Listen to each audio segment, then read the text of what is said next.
Gente, o Inter acaba de perder para o Mirassol, 3-1, e ficou barato. E essa derrota, olha, foi uma atuação constrangedora do Inter, um fiasco do Inter contra o Mirassol. A torcida do Mirassol terminou o jogo gritando olé. E é uma derrota que ela é constrangedora em diversos níveis, porque o Mirassol com 15 minutos do segundo tempo resolveu o jogo. O Inter não teve nenhum poder de reação. Muitos jogadores com atuações ruins. O Ramon Dias perdeu o primeiro jogo à frente do Inter e é uma derrota com D maiúsculo, porque ele errou ao longo do jogo, errou muito o Ramon Dias e o Emiliano Dias também. E o Inter passa a ter uma das piores defesas, confirma, né, o Inter como uma das piores defesas do campeonato, é um dos times que mais perdeu na competição, e além de tudo, o que fica é um grande ponto de interrogação. Que Inter é esse? E como esse time vai bater 45 pontos para escapar do rebaixamento? Como? Olha, que jornada terrível do Inter contra o Mirassol. É sobre isso que a gente vai falar no vídeo agora aqui no canal. Ó, 3-1 pro Mirassol, ficou barato como eu falei. Gols do jogo, Neto Moura, Thiago Maia. Neto Moura não, né? É o Antony contra, né? O Antony bota contra o gol, né? Então é Antony contra. Thiago Maia empatou no rebote do Muralha. Reinaldo, ele mesmo, né? 10 gols no campeonato. E Negueba, 3-1. O Mirassol só não fez mais porque claramente ele estava administrando. E perder para o Mirassol no Brasileirão de 2025, lá no Maião, estádio do Mirassol, não chega a ser um problema. O problema é como se perde para o Mirassol lá. E o Inter perdeu com P maiúsculo. O Inter foi dominado pelo Mirassol. O Inter não conseguiu competir contra o Mirassol. A estratégia do Ramon Dias foi repetir os 3 zagueiros no começo do jogo, esperar o Mirassol e tentar contra-atacar. Não conseguiu. O Inter não conseguiu fazer isso. O Inter toma o primeiro gol, empata numa falta que não existiu, o Alan Patrick cobrou por baixo da barreira e o goleiro do Mirassol deu rebote, e aí o Thiago Maia empatou. O Mirassol praticamente deu o gol. O Inter ganhou um gol de presente. E só. Mais nada. A atuação do Inter, coletiva e individualmente, foi terrível. Os 3 zagueiros, mesmo com 3 zagueiros, o Inter teve problemas na bola aérea defensiva, do primeiro ao último segundo do jogo.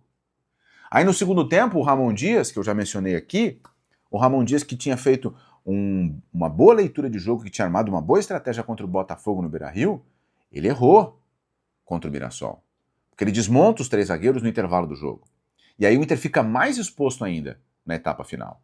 Mas antes da etapa final, o Inter já era uma presa fácil para o Mirassol, que pressionava, que não deixava o Inter confortável. E o Mirassol não tem nenhuma novidade, ele faz um campeonato assim, ele está entre os 4, 5 melhores do campeonato. O Inter não conseguiu lidar com o Mirassol. E mais uma vez, perder para o Mirassol lá, ok. A maneira como se perde diz muito sobre o time. Não tem um jogador do Inter que tenha se salvado. Nenhum jogador do Inter se salvou. Alan Patrick, que é a reserva técnica, que é o líder desse time, fez mais um jogo apagado. E olha que contra o Botafogo ele tinha atuado numa nova função, com mais liberdade, né? Sem precisar voltar tanto para marcar, um falso 9, entre aspas. Olha, tudo aquilo que se viu contra o Botafogo ficou em Porto Alegre. E essa derrota ela é muito preocupante pela atuação coletiva, pela atuação individual, mas porque é o primeiro jogo do Inter depois da parada da data FIFA. Ou seja, o Inter teve pelo menos 10 dias para treinar. E todo mundo nos bastidores do Inter, com quem eu falei durante esse período, dizia, olha, os treinos vão dar um lastro para esse time fazer um bom jogo. É verdade que não tinha o Carboneiro, e o Carboneiro vem sendo um cara muito importante no Inter, é verdade, né? Mas depois da data FIFA, com tempo para treinar, a sensação que fica é que o time regrediu na comparação com o jogo contra o Botafogo. E essa é a pior sensação possível para um time que é 15º colocado e que está vendo o Santos, por exemplo, encostar na pontuação. Essa é a pior sensação possível para um time que já tem 11 derrotas, que sofreu 41 gols e que é a 4ª pior defesa do Campeonato Brasileiro. O Inter sofreu mais gols e perdeu mais do que times que estão na zona do rebaixamento. Então, perder para o Mirassol, ok.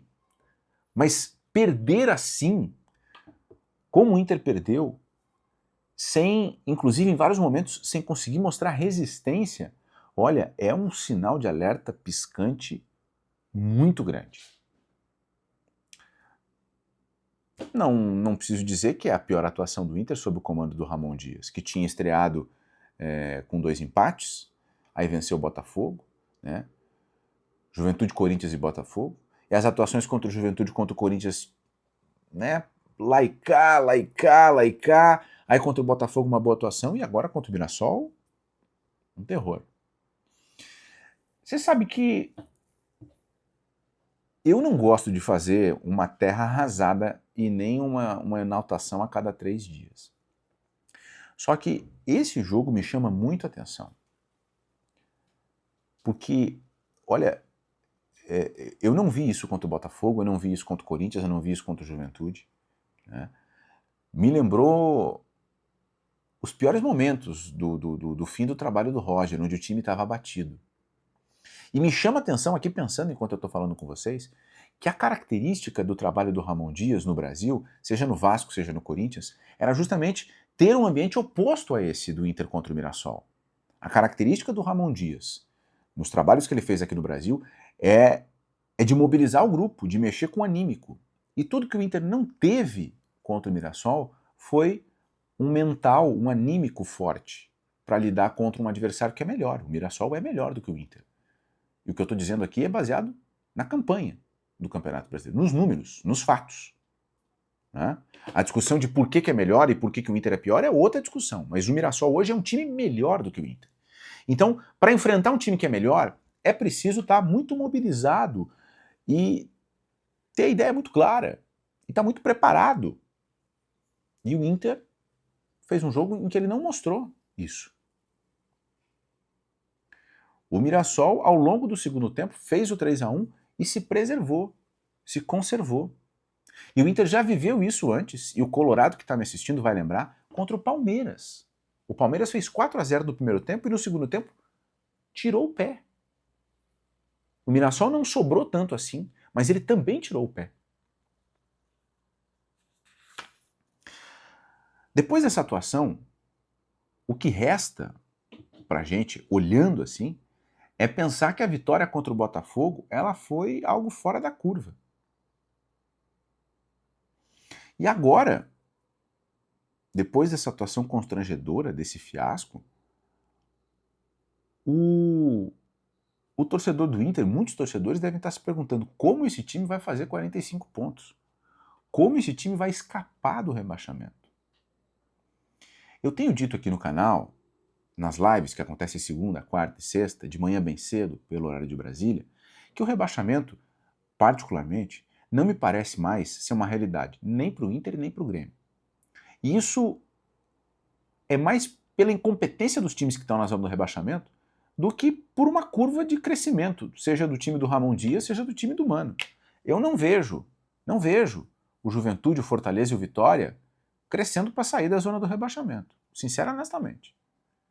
Só que quando a gente olha para uma atuação como a do Inter, pô, cara, se tu não viu os melhores momentos do jogo, então termina esse vídeo aqui e vai assistir. Sério mesmo. Termina aqui e vai lá assistir.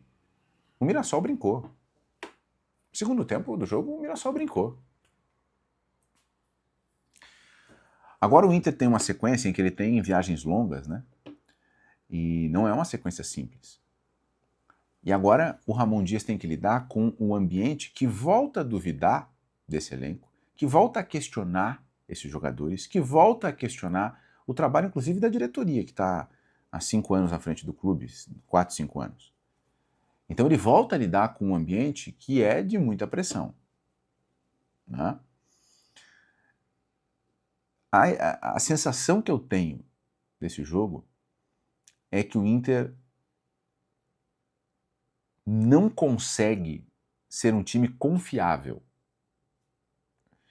E quando eu digo isso é porque o Inter já teve alguns jogos, sei lá, 10 minutos em algumas partidas, ou o jogo contra o Botafogo, em que ele teve uma faísca e não passou disso.